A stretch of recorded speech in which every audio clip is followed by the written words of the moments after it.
Billionaire and former presidential candidate Ross Perot dies at 89. Billionaire businessman, philanthropist and independent presidential candidate Ross Perot is dead at 89, CNBC has confirmed. Perot, who ran for president in 1992 and 1996, died after a 5-month battle with leukemia, said James Fuller, a representative for the Perot family. In business and in life, Ross was a man of integrity and action. A true American patriot and a man of rare vision, principle and deep compassion. He touched the lives of countless people through his unwavering support of the military and veterans and through his charitable endeavors, Fuller said in a statement.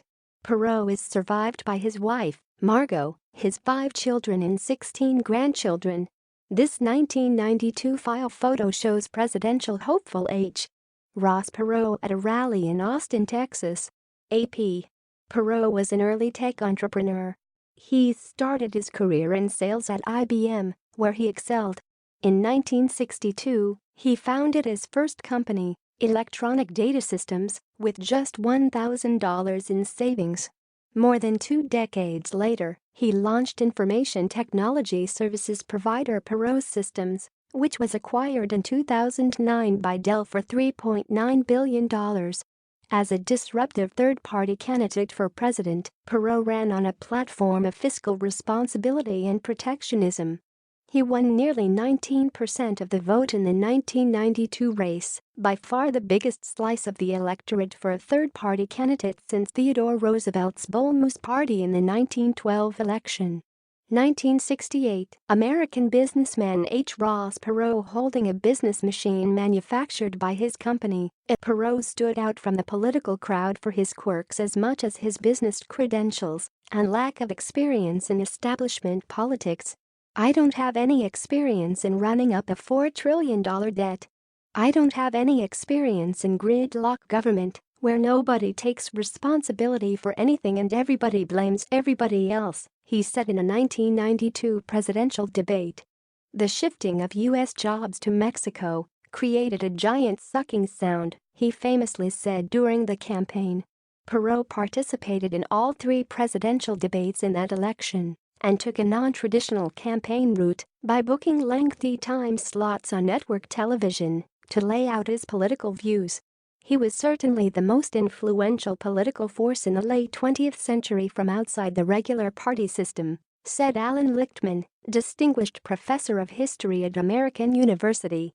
Lichtman told CNBC he had been tapped to write a biography of Perot, and Lichtman had agreed. But quirky Ross Perot, just like he pulled out of the presidential race, he pulled out of the biography, Lichtman said. Perot was a veteran and followed his service with a lifetime commitment to supporting U.S. veterans, especially during the Vietnam War. He was honored in 2009 by then Veterans Affairs Secretary James Peake for his advocacy efforts. Presidential candidate Ross Perot speaks during the 1992 presidential debates. Wally McNamee Corbis Historical Getty Images. Perot's death led to an outpouring of warmth from figures in the political world.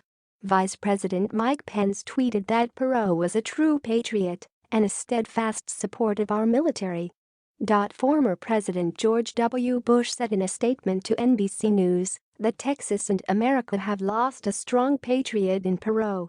Ross Perot epitomized the entrepreneurial spirit in the American creed.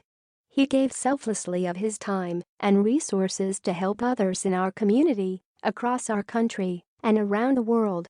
He loved the U.S. military and supported our service members and veterans.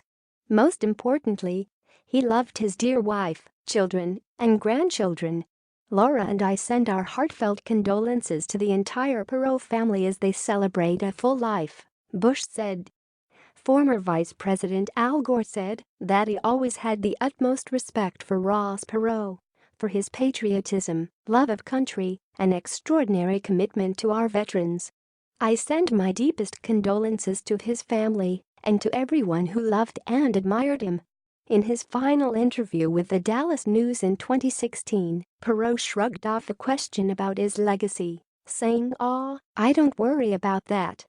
His parting words in that interview, however, were well considered. Texas-born Texas bred. When I die, I'll be Texas dead. Ha, he died at his home in Dallas, in the company of his family.